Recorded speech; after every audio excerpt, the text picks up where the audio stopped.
my fellow Gore Horror besties, and welcome to another episode of Gore Horror. This episode is going to contain discussions of graphic violence, murder, and sensitive themes. Listener discretion is strongly advised. Today we'll be diving deep into the life and crimes of Aileen Wuornos. She was America's most notorious female serial killer.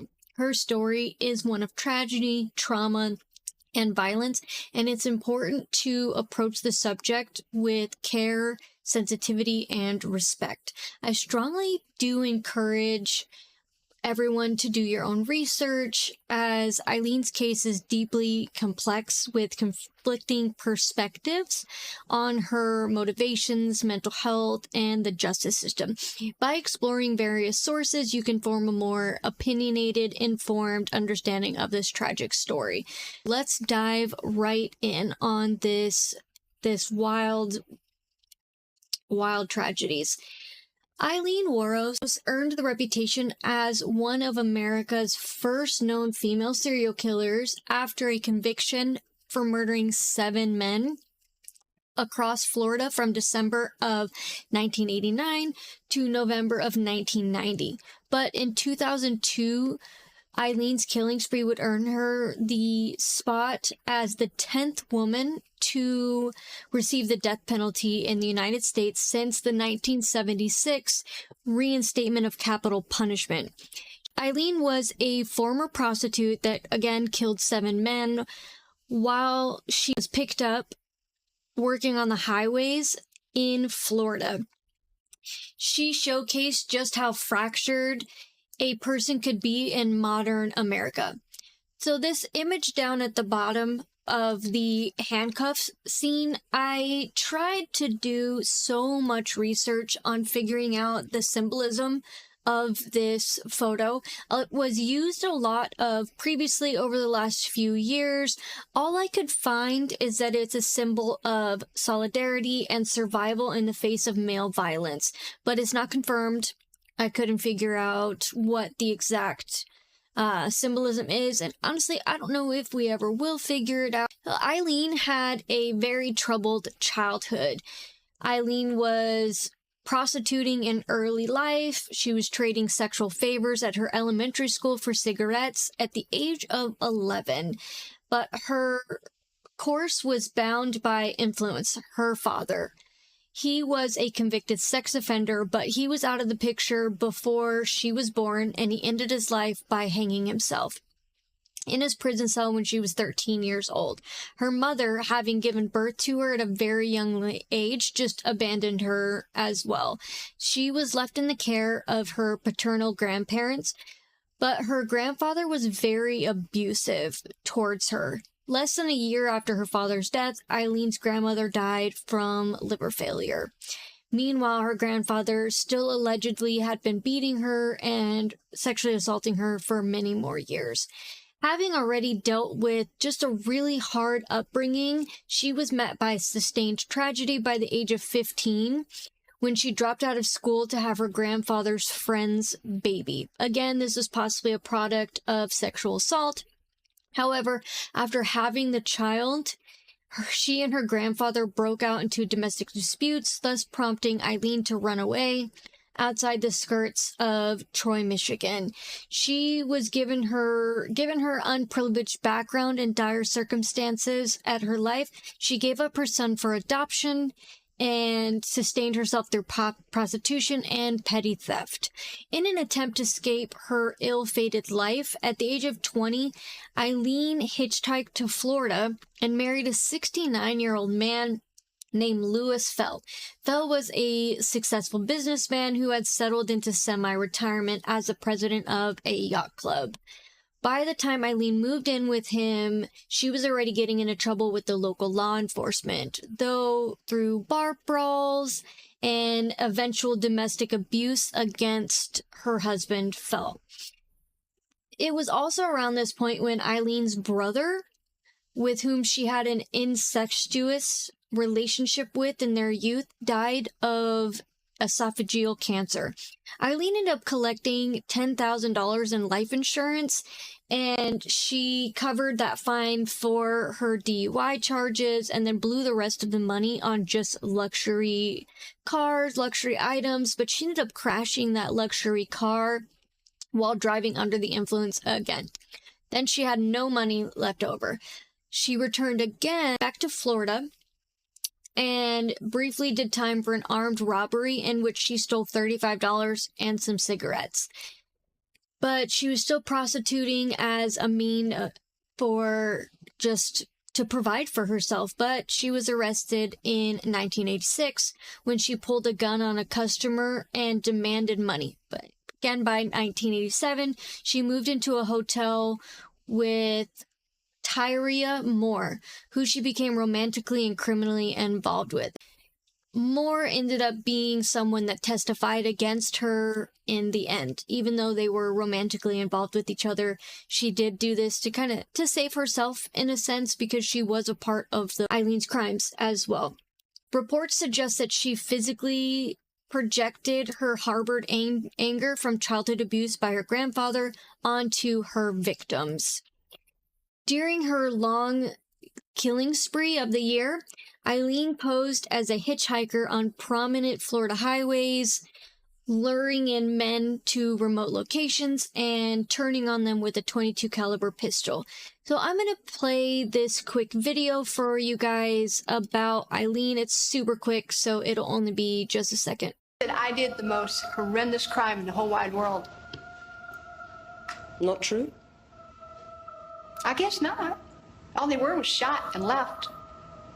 If it was a horrendous crime, why didn't I shoot them between the eyes, cut their penis off, stick it in their mouth, do all kinds of gross stuff?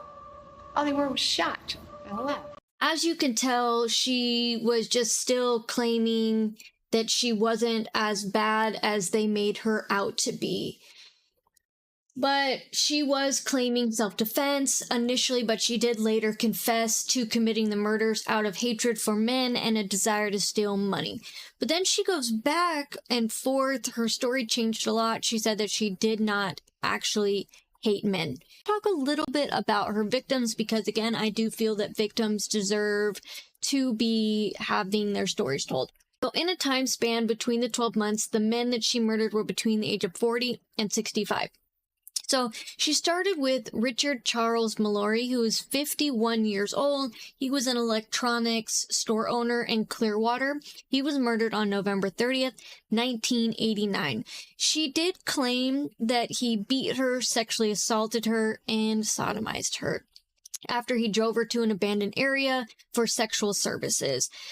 He was her first victim, and again, she claimed the self-defense. But later it became known that Richard had actually been previously convicted of sexual assault back in Maryland. 2 days after the murder, the county deputy sheriff found his abandoned vehicle. On December 13th, his body was found several miles away in a wooded area. He had been shot several times, and 2 bullets in his left lung were found to have been his cause of death. Next was David Andrew Spears. He was a 47-year-old construction worker.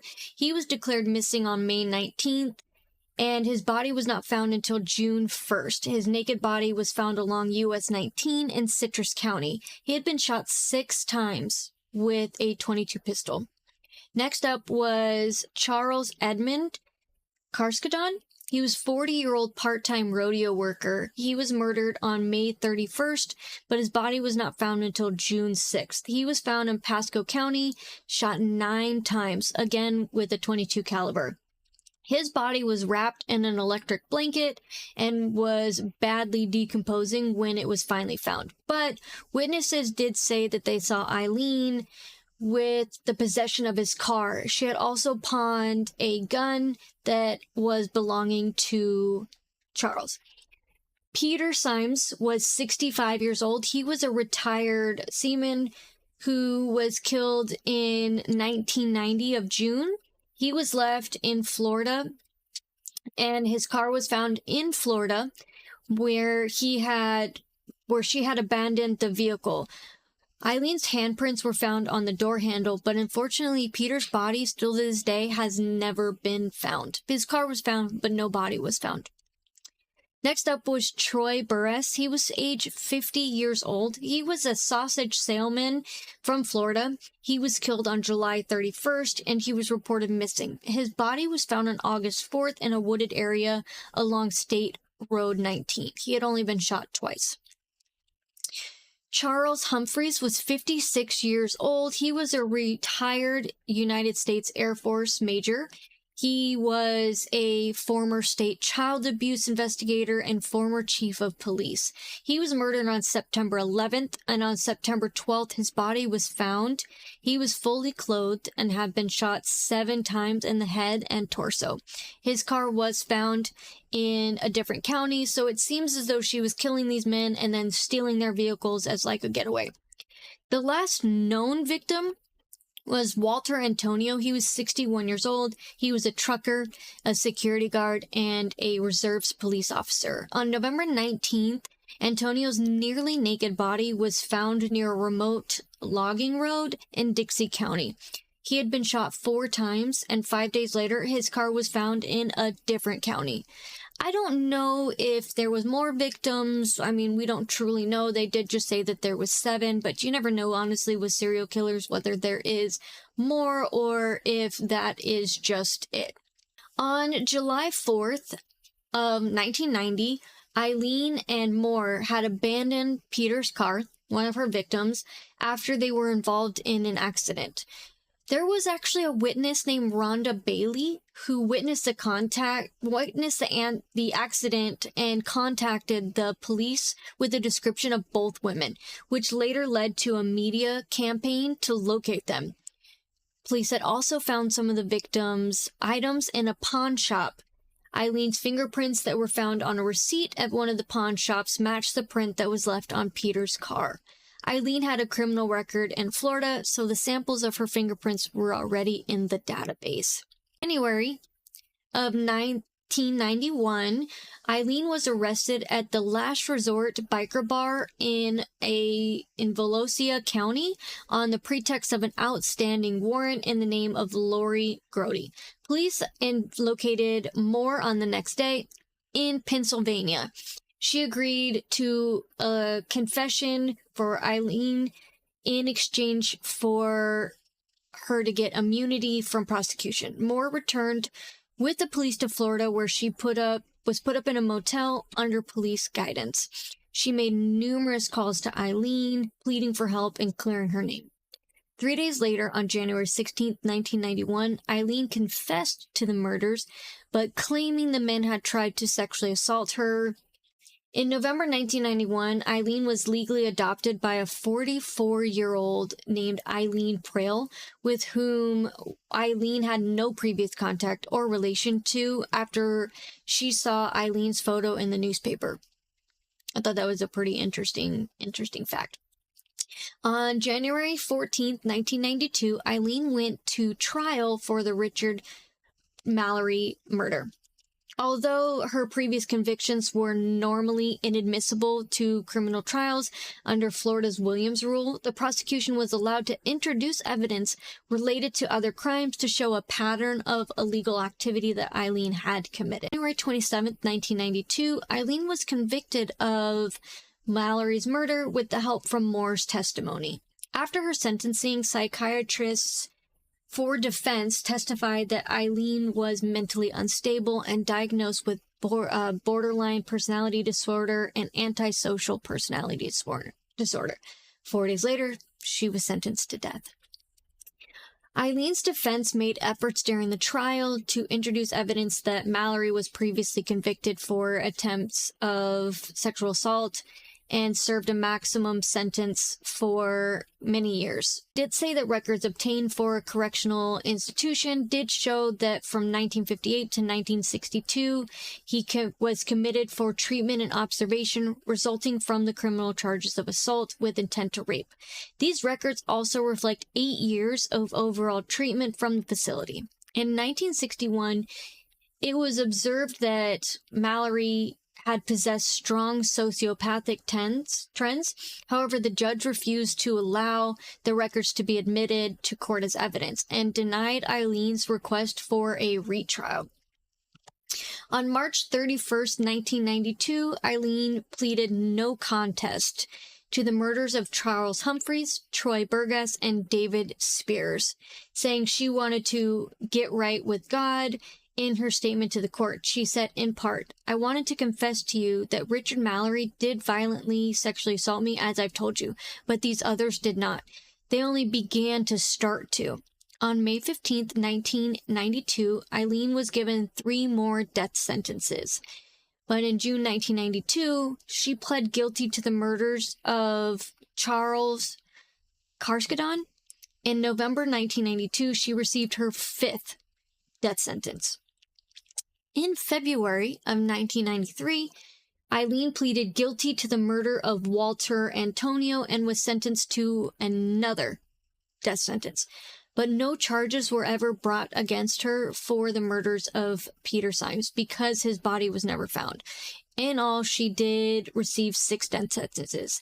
And I feel so bad for Peter's family that to this day, they have never got any closure, answers, charges brought for their loved one, and that is just very tragic.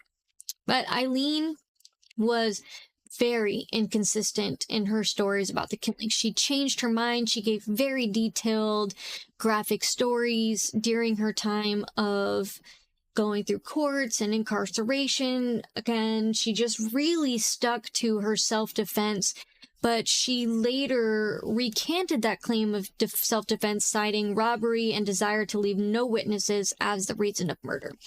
During an interview with a documentarian, Nick Broomfield, Aileen thought the cameras were off. She told him that, in fact, so it was self-defense and that she could not stand being on death row, where she had been for 10 years at that point, and she wanted to die. So I actually found that video. So it is about 5 minutes. I'm going to play it for you guys, and then we will go over all of that stuff there. I got a message that Aileen wanted me to come meet her at the local jail. She had something to say.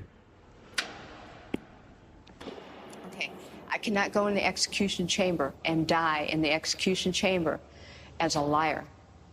And I cannot go in the execution chamber and be executed under the devil. I have to come clean and cleanse my spirit in the name of Jesus Christ.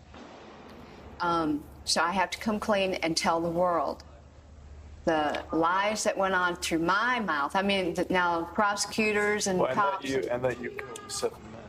Huh? You killed those men in cold blood. Yeah, and I got to come clean that I killed those 7 men in first-degree murder and robbery. As they said, they had it right. A serial killer. Not so much like thrill kill. I was into the robbing biz. I mean, you know, serial killers are in this thrill killing jazz. I was into the robbing. Just and eliminate a witness. But still, then again, I got a number, so it's serial killer.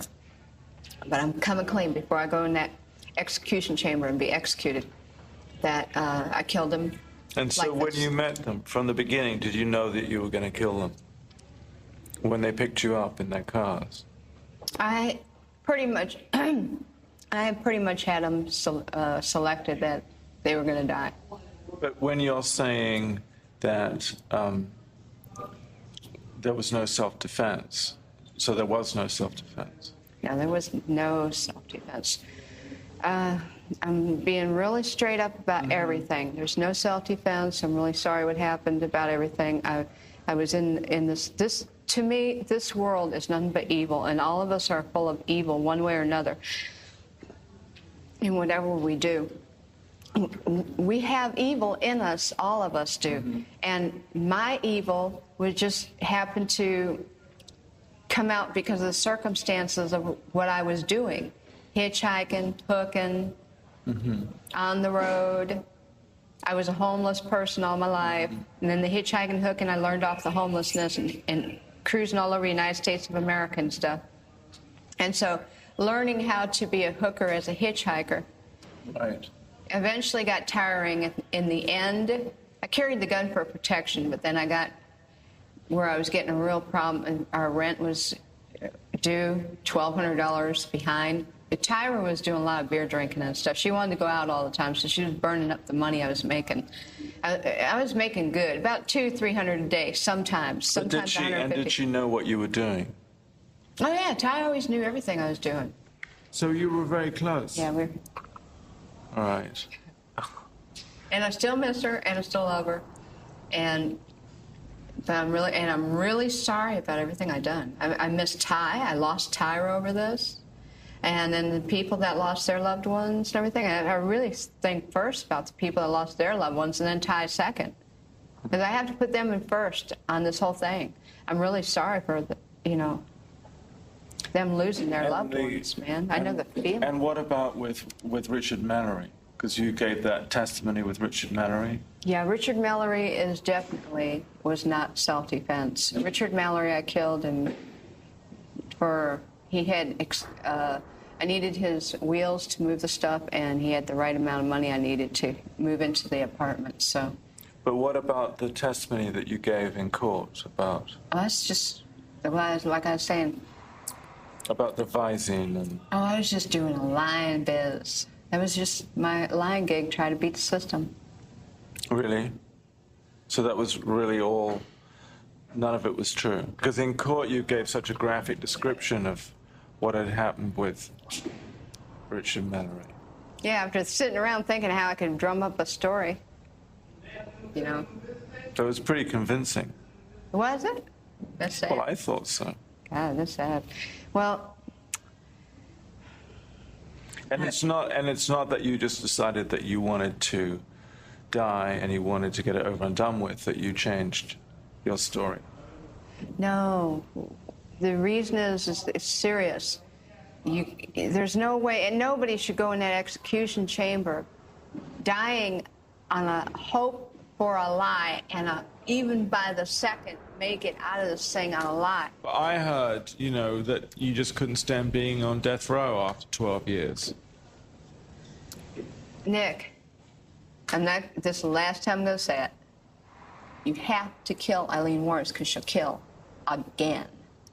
I feel like if she was fully telling the truth, she would mention where Peter's body is. But the execution took so long, she did sit there for 10 years because of appeals. She continued to appeal to the U.S. Supreme Court, which was denied in 1996. In 2001, she petitioned the Florida Supreme Court, stating her intention to dismiss her legal counsel and terminate all pending appeals. She said that she has a hate crawling through her system, and she is so sick of hearing the "she's crazy" stuff. She also continues to say, "I'm one who seriously hates human life, and I would absolutely kill again." While her attorneys argued that she was not mentally competent to make such a request, Aileen insisted that she knew what she was doing, and the court-appointed panel of psychiatrists agreed with her. In 2002, Aileen began accusing prison matrons of tainting her food with dirt, saliva, and urine. She said she had overheard conversations among prison personnel trying to get me so pushed over the brink that I'd wind up committing suicide before the execution and wishing to sexually assault me before the execution. And those are words that came out of her own mouth. She also complained of strip searches, tight handcuffing and door kicking, frequent window checks, low water pressure, and mildew on her mattress. She said that she was having catcalling and distaste and pure hatred towards her. Aileen threatened to boycott showers and food trays when certain officers were on duty. She says, "In the meantime, my stomach's growling away and I'm taking showers through the sink of my cell." Her attorney stated that Aileen really just wants to have proper treatment, humane treatment, until the day she was executed. End quote. October 9th, 2002, authorities executed her by lethal injection after she had spent more than 10 years on Florida's death row. She declined her last meal, which could have been anything under $20, and she opted for a cup of coffee instead. Her last words were, "I'll be back like Independence Day, with Jesus June 6th, like the movie Big Mother Ship and all. I'll be back." This eerie proclamation came after she declined the last meal and took that cup of coffee. She died at 9:47 a.m., being the second woman in Florida and the 10th in the United States to be executed since 1976.